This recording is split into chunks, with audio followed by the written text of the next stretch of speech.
अऊज़ु बिल्लाहि मिनश्शैतानिर्रजीम। बिस्मिल्लाहिर्रहमानिर्रहीम।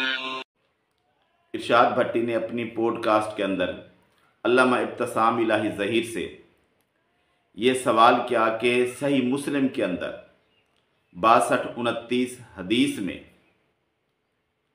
ये बात है कि अली रज़ी अल्लाह ताला अन्हु पर लानत करने के बारे में कहा गया।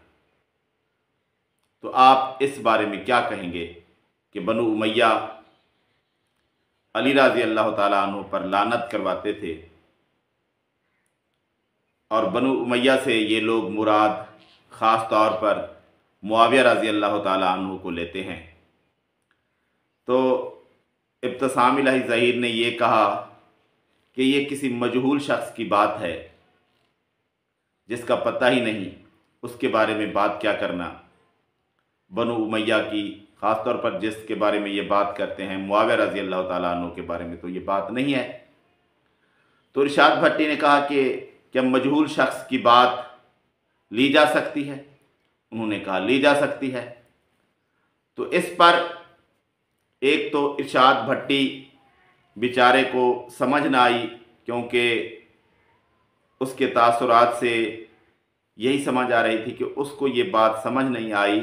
वो शायद यही समझा है कि मजहूल रावी की बात की जा रही है, कि जो बयान करने वाला है वो मजहूल है। मुझे उसके अंदाज से यही समझ आया और कमेंट्स के अंदर जो लोगों ने किए थे उधर भी यही बात लोगों ने लिखी है कि जब बात आ गई हदीस की तो आप बनु उमैया का दिफा करते हुए हदीस को कह रहे हैं कि मजहूल शख्स की हदीस है, सही मुस्लिम की हदीस का इनकार कर रहे हैं। तो इसके अंदर मैं समझता हूं और मैं इसकी वजाहत भी करूंगा कि अल्लामा साहब को इस बात की वजाहत करनी चाहिए थी कि मजहूल से मुराद कौन है। उन्होंने समझा शायद इरशाद भट्टी भी जानता होगा इस बात को, जो मैं कह रहा हूँ वजाहत जल्दी समझ आ जाएगी और अवाम को भी समझ आ जाएगी। लेकिन बात इस तरह नहीं है। ये बात जिन लोगों ने हदीस को पढ़ा है या तारीख को पढ़ा है उनको पता है कि मजहूल शख्स से मुराद कौन है। लेकिन इरशाद भट्टी बेचारा और आम अवाम बेचारी वो ये समझ रहे हैं कि अल्लामा साहब ने हदीस के रिवायत के रावी को मजहूल कहा है, यानी हदीस को रिवायत को मानने से इनकार कर दिया है। हालांकि बात ये नहीं थी। तो फिर मजहूल उन्होंने किसको कहा? उन्होंने मुख्तसर बात की भी थी, लेकिन समझने वालों को समझ नहीं आई। उन्होंने कहा कि जिसके बारे में बात की गई है, जिस अमीर के बारे में, कि आले मरवान का एक वली अमीर, उसने बात कही थी अली रज़ी अल्लाह ताला अन्हु पर लानत करने की, अबू तुराब रज़ी अल्लाह ताला अन्हु पर लानत करने की। तो उस शख्स का, उस अमीर का नाम जिक्र नहीं है कि वो कौन था। मजहूल वो है जो उस वक्त अमीर था, आले मरवान का वो कौन था, वो मजहूल शख्स है। और आले मरवान की हुकूमत कब थी, ये बात समझने की है कि हम इस शख्स से कौन मुराद ले सकते हैं। क्या कोई सहाबी मुराद ले सकते हैं या नहीं ले सकते? क्या बनु उमैया का दौर था या बाद का दौर था, ये बात समझने की है। और इसी के बारे में उन्होंने मजहूल कहा है जो अमीर था। रिवायत का उन्होंने इनकार नहीं किया, रिवायत का उन्होंने रद्द नहीं किया कि ये रिवायत सही नहीं है। उन्होंने कहा है कि वो अमीर, वो वली जिसने ये बात की थी वो मजहूल है कि वो कौन था, जिसके बारे में हम कहें कि वो बुरा था। तो मैं इस बात को वाज़ेह करना चाहता हूं कि वो कौन शख्स हो सकता है। अगर आप उसे ढूंढना चाहते हैं तो कुछ अशखास हैं, उनसे बहर कोई शख्स नहीं था। ये इन्हीं कुछ अशखास में से था जो कि मैं आपको बताने लगा हूं, और ये किस दौर का था ये भी मैं आपको बता देता हूं, फिर आप जाने और आपका काम जाने। तो आले मरवान का अमीर, आले मरवान का वली, आले मरवान से मुराद मरवान तो नहीं हो सकता, उसकी औलाद ले लें या उसके गवर्नर, उसकी औलाद के गवर्नर हो सकते हैं, खुद मरवान तो नहीं हो सकता। ये तो बात कन्फर्म है, क्योंकि आले मरवान कहा गया है, मरवान नहीं कहा गया। मरवान यानी कि नहीं था गवर्नर। तो मरवान गवर्नर रह गया था किसके दौर में? मुआविया रजी अल्लाह तआला अन्हु के दौर में। और आले मरवान का और कोई शख्स मुआविया रजी अल्लाह तआला अन्हु के दौर में गवर्नर नहीं रहा। आप तारीख चेक कर लें, और ख़ास तौर पर मदीना के अंदर, मदीना में आले मरवान में से कोई शख्स गवर्नर नहीं रहा, सिर्फ खुद मरवान रहा है। और यहां बात आले मरवान के एक वली, एक अमीर की हो रही है, मरवान की नहीं। तो अब देखते हैं कि ये बात तो कन्फर्म हो गई कि मुआविया रज़ी अल्लाह तआला अन्हु का दौर नहीं था, तो फिर किसका दौर था? मरवान का? बिल्कुल नहीं, वो दौर मरवान का भी नहीं था। क्यों? क्योंकि मरवान 64 हिजरी से 65 हिजरी तक उसकी अपनी हुकूमत रही शाम के अंदर, जब यजीद की वफात हो गई। और ये बात हो रही है कि वो जो गवर्नर था 62-29 के मुताबिक, जो वली था, जो अमीर था, वो मदीना में था। और मरवान के दौर में मदीना में आले मरवान की हुकूमत कभी कायम नहीं हुई। तो फिर कब कायम हुई? मरवान फौत हो गया, उसके बाद दौर आया अब्दुल मलिक बिन मरवान का, और उसके दौर में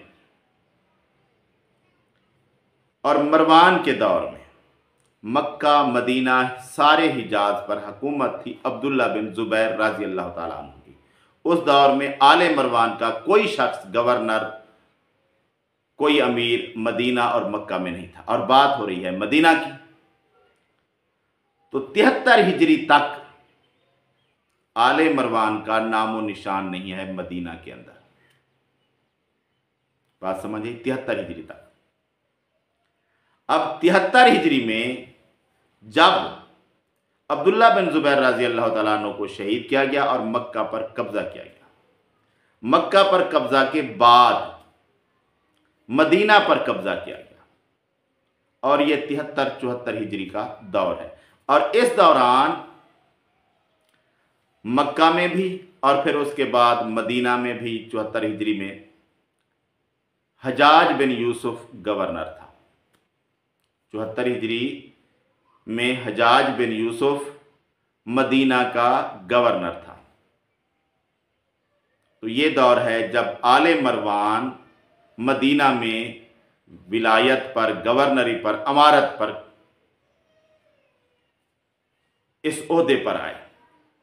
तो 73-74 हिजरी से ये हिजाज में आए अब्दुल्ला बिन जुबैर रज़ी अल्लाह तआला अन्हु की शहादत के बाद। और शुरू में जो पहला गवर्नर उनका बना हिजाज में आया वो था हजाज बिन यूसुफ। ये था आले मरवान का गवर्नर, आले मरवान का अमीर वली। इसके बाद आले मरवान का एक और गवर्नर आया, यहया बिन हकम, मरवान बिन हकम का यानी कि भाई। और ये रह गया 74 से 75 हिजरी तक मदीना में गवर्नर। बात मदीना की हो रही है तो मदीना के गवर्नर हमें काउंट करने चाहिए। पहले हजाज बिन यूसुफ 73 से 74 हिजरी के दौरान, और फिर 74 ही में हजाज बिन यूसुफ को हटाकर यहया बिन हकम को मदीना का गवर्नर बनाया गया, यानी 74 से 75 हिजरी के कुछ अरसे में यहया बिन हकम रहा दूसरा गवर्नर, दूसरा अमीर। और फिर 75 से 81 हिजरी तक अबान बिन उस्मान रज़ी अल्लाह तआला अन्हु का बेटा, वो रहा मदीना का गवर्नर 75 से 81 हिजरी तक। फिर 81 से 86 हिजरी तक हिशाम बिन इस्माइल मखजूमी, अब्दुल मलिक का ससुर था, हिशाम बिन अब्दुल मलिक का नाना था। ये रहा 81 से 86 हिजरी तक मदीना का गवर्नर, और फिर 86 से 92 हिजरी तक, 86 से 92 हिजरी तक ये रहा उमर बिन अब्दुल अजीज रहमतुल्लाह अलैह मदीना का गवर्नर। तो ये दौर था। इसमें जो ये मैंने नाम गिनवाए हैं, इन्हीं के दौर में नाम नहीं है उस गवर्नर का, उस अमीर का जिसने ये बात कही थी, लेकिन इन्हीं नामों में से जो मैंने गिनवाए हैं, यही लोग उस दौरान गवर्नर रहे हैं। कौन से? हजाज बिन यूसुफ 1, याह्या बिन हकम 2, अबान बिन उस्मान 3, हिशाम बिन इस्माइल 4 और उमर बिन अब्दुल अजीज 5। तो इन 5 नामों में से कोई हो सकता है, और ये सब के सब सहाबा में तो शामिल नहीं है। तो ये लोग हैं जो कि उस अमीर, इनमें से कोई हो सकता है। वो जो अमीर था जिसने ये बात कही थी, वो इन्हीं 5 में से था, और कहा जा सकता है और लोगों का शुबा जा भी सकता है इसी की तरफ, हजाज बिन यूसुफ की तरफ। और इस पर तो पहले से बहुत बड़े इल्ज़ामात हैं। और उसने फिर सहाबी रसूल से अबू तुराब रज़ी अल्लाह ताला अन्हु के बारे में जो हदीस है अबू तुराब नाम की, वो सारी सुनी और सहाबी ने वो सुनाई। तो ये हकीकत है जो मजहूल शख्स इब्तिसाम इलाही ज़हीर ने कहा है, वो इस शख्स के बारे में कहा है, इस अमीर के बारे में, ना कि रिवायत के रावी के बारे में। क्योंकि रिवायत के अंदर इन 5 अशखास में से किसी का नाम भी बयान नहीं किया गया, और जो भी हो सकता है आपका शक जिस पर भी जाए, इन 5 से बाहर नहीं है। और ये मुआविया रज़ी अल्लाह ताला अन्हु का दौर नहीं है, ये आले मरवान की हुकूमत है, और इसमें से एक गवर्नर की बात हो रही है। तो वही एक शख्स ने कहा, और उस वक्त भी कोई बात जिसको कही गई उसने नहीं कही। तो ये बात अब वाज़ेह हो जानी चाहिए कि ये जो कहा जाता है कि बनु उमैया के दौर में ये होता रहा, वो होता रहा, उन सब में सबसे जो सिर्फ एक मुस्तनद रिवायत है वो यही है, और इसके अंदर, इसके अलावा और कोई भी मुस्तनद रिवायत नहीं है। और इसके अंदर भी एक अमीर ने कहा, लेकिन उसकी बात पर अमल नहीं किया गया। तो सिर्फ यही एक वाक़या है, और कोई वाक़या साबित नहीं, और मजहूल रावी की बात नहीं की गई, मजहूल शख्स की बात की गई है।